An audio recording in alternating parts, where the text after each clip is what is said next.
Remplissage de la cuve de Sucy-en-Brie, tout d'abord vérifier que le niveau soit bien, que la pression soit bonne. Ici on a 4 bars, 100%, tout va bien. On vérifie aussi si dans la boîte aux lettres il n'y a pas eu de transfert cryogénique.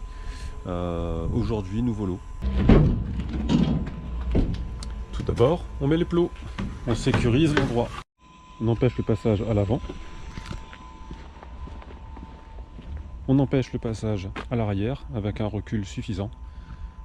Car on a ici le tuyau de la vanne des vents qui finira par cracher de l'oxygène liquide à la fin du remplissage. Donc bien s'assurer que la zone soit bien sécurisée. Pour éviter l'accumulation d'oxygène à l'intérieur du camion, on ouvrira au moins une porte, idéalement les deux.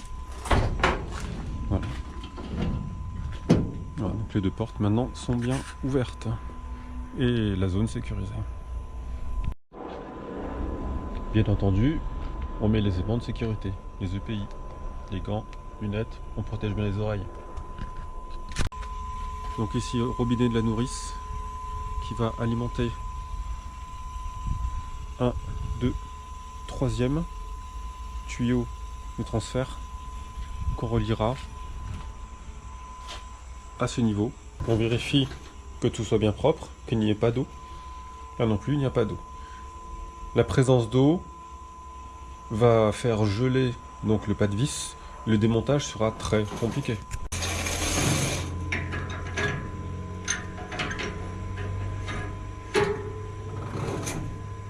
On utilise le maillet spécifique pour éviter de faire des étincelles.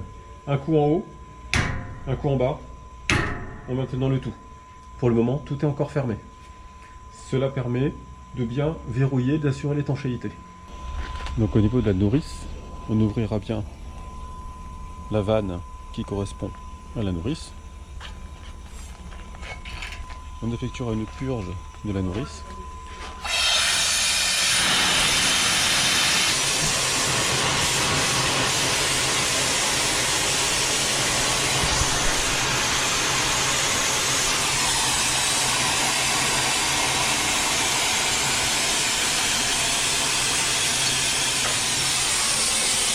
Et là, on effectue une purge de la canne de remplissage.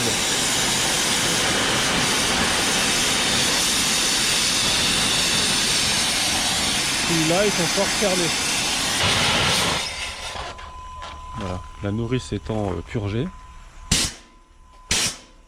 Et la canne de remplissage étant purgée aussi.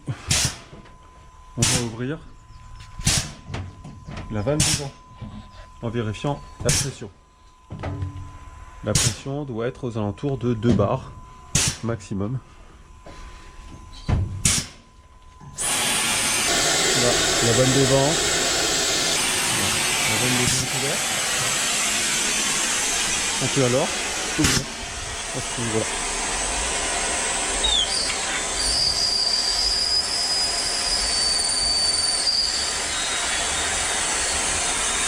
Comme ça marche.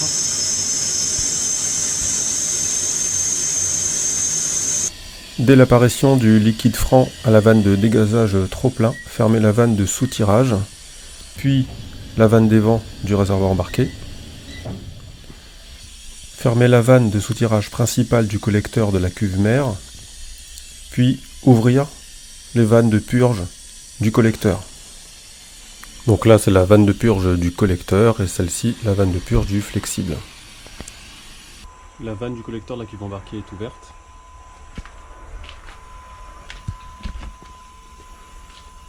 La purge du flexible de remplissage de la cuve embarquée est ouverte. Donc là, on est gelé.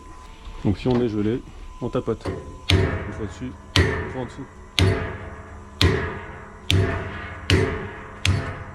Voilà. Voilà.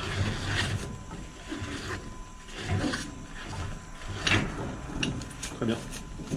Et on remet à la suite le bouchon en bois. Voilà, donc là le remplissage est terminé. L'aiguille ici oscille, c'est le temps que les fluides se stabilisent à l'intérieur de la cuve embarquée. La pression est bonne, on est juste en dessous de 4 bars. Là-dessus on n'a pas beaucoup d'influence, hein, clairement. On vérifie que tout soit fermé. La vanne de remplissage de la cuve embarquée. La vanne ici de la nourrice de la cuve embarquée. Bien entendu les vents. Cette partie, tout est bien fermé. On peut y aller. Et on n'oublie pas de faire la petite photo, hein, sur la fin pour moi. Voilà, et puis merci. Et on range tout le reste.